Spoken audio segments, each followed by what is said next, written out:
Voilà, ce que nous voyons ici, ce sont des des chenilles. Nous voulons que lui-même, l'homme qui a fait des expérimentations, puisse nous expliquer un peu. Vous avez la parole, frère Rigobert. Voilà, nous sommes en présence de la ferme des chenilles. C'est-à-dire que nous élevons les chenilles dans les cases. Et précisément, il faut les faire avec des cases au moins en paille pour que ça ne puisse pas beaucoup chauffer. Et le cycle de ces chenilles est de 25 jours. Vous avez, pour avoir les adultes, c'est 45 jours.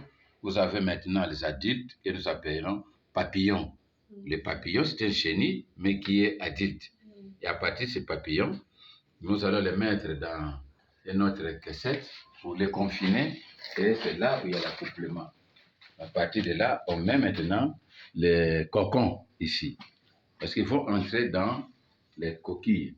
Et à partir de là, maintenant, il y aura apparition des papillons. Les papillons vont s'accoupler. Après l'accouplement, ils vont donner des œufs. Après ces œufs-là, nous reprenons encore le cycle. Ici, maintenant, c'est les nuits d'élevage. Ici, ils sont 8 jours. Et ici, 5 jours. Ici, c'est 5 jours. 5 jours. Et nous avons ici 3 jours. Voilà les chenilles qui 3 jours. Ici, c'est 3 jours. Oui. Parce que même les chenilles ne peuvent pas, voilà.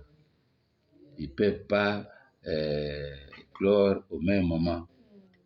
Parce que la ponte aussi n'était pas d'une façon régulière. Ça, c'est pour donner une valeur aux insectes. Hein? On fait l'élevage des chenilles samiens. Et les œufs sont venus de Kenya. C'est comme des Kenyans. Alors, pour ne pas avoir de difficultés pour prononcer Samia Resini, nous appelons Insanigata. Insanigata. Hein? D'ailleurs, ça est semblable comme l'insani, non? Hein? Le chenille là, un peu amer, hein? Avec beaucoup de papillons, hein? Quand il y a l'éclosion là. Et qu'est-ce qui vous a motivé de commencer cet élevage de chenilles? Nous savons généralement que les chenilles tombent dans nos forêts à partir des arbres. Et nous disons même que ça fait partie de la nourriture que Dieu nous donne gratuitement parce que là, l'homme généralement n'intervenait pas pour élever. Mais qu'est-ce qui a motivé les scientifiques que vous êtes pour que vous puissiez commencer à élever les chenilles? Tout d'abord, c'est un problème de... Les grosses chenilles que nous avons, ce sont des chenilles saisonnières. C'est-à-dire que si la période n'est pas là, c'est difficile maintenant de faire cet élevage. Et en plus, nous avons perdu un grand peuplement sur nos forêts. C'est-à-dire qu'on n'a pas assez de plantes hautes. Et quand on a des plantes hautes, il y a les vols. On va maintenant aller voler avant que les chenilles puissent arriver en maturité pour recommencer maintenant le cycle. Et nous avons disparition tout d'abord des individus, des plantes hautes, et c'est un problème de vol. Au lieu que les chenilles puissent arriver à maturité, pour que vous récoltez une partie pour la consommation communautaire, mais on va aller tout prendre et il y a disparition maintenant de ce genre de nos chenilles. Mais ici, c'est tous les 50 jours ou 60 jours, vous pouvez renouveler encore une production. Et vous pouvez garder la semence qui va vous aider encore pour reprendre encore le cycle. Il y a une partie que vous allez consommer, manger, mais une partie que vous allez garder comme semence. Mais maintenant, la conservation au niveau local, au niveau de nos villages, n'existe plus. Et puis, on n'a plus maintenant de forêt où les chrysalides peuvent se transformer facilement à cause des brûlures. On brûle les forêts, on brûle les savanes et tout ce qui est peut-être chrysalide sont encore brûlés. Alors, il faut maintenant penser à faire l'élevage. Parce que dans l'élevage, dans la ferme, nous avons 3 piliers. Le premier pilier, pour faire l'élevage, il faut au moins loger.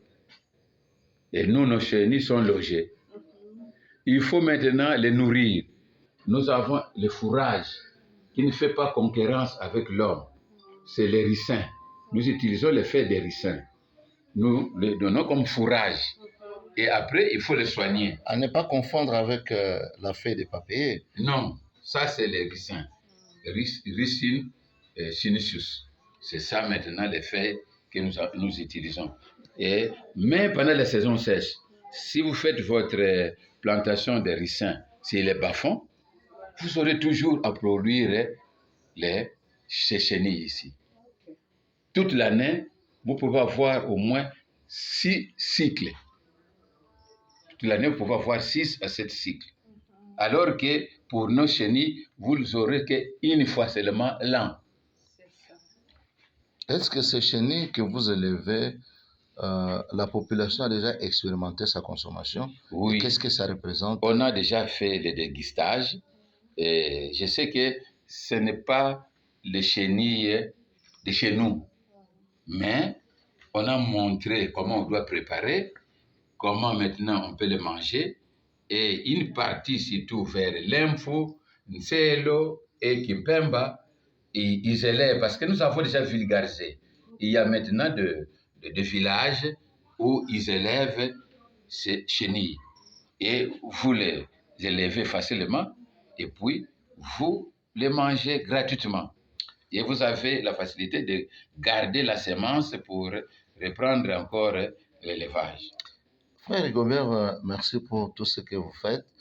Mais je voudrais un peu savoir par rapport à notre culture, est-ce qu'il y a aussi la possibilité d'élever les chenilles que nous consommons ici depuis le temps de nos ancêtres? C'est ça l'explication que je vais donner. Nous avons les Mvinzu, nous avons les Minsendi, nous avons par exemple les Makaba, ce sont des chenilles, ou les Mikwati, ce sont des chenilles que nous pouvons élever. Nous élevons ça, mais au niveau seulement des laboratoires. Parce que nous sommes partis à Kenge, nous avons acheté les œufs et nous avons greffé sur nos 10 plantes de chez nous ici. Il a accepté qu'une seule plante, c'est l'Insiesi, où il y a des chenilles qui donnent dans l'Insiesi qu'on appelle un ciela, qui est semblable à Mikwati. C'est la seule plante. Mais cette plante n'a pas une population chez nous par rapport quand vous êtes dans les Bandundu et vous êtes dans les Kikwit. Mais les grosses chenilles comme les Vinzu, il y a moyen de faire maintenant un labo jusqu'au niveau des chrysalides et on a maintenant des œufs. Ce sont des œufs que nous pouvons aller greffer dans nos forêts, là où il y a des plantes hautes. Et nous avons fait l'expérience et ça a bien marché. Mais le problème il y a la convoitise. Il y a des gens maintenant qui vont aller voler ces chenilles sans que ça arrive à maturité. Et le cycle déjà est dérangé. Mais l'expérience, nous le faisons déjà. Ok, nous vous disons merci beaucoup, frère Rigobert.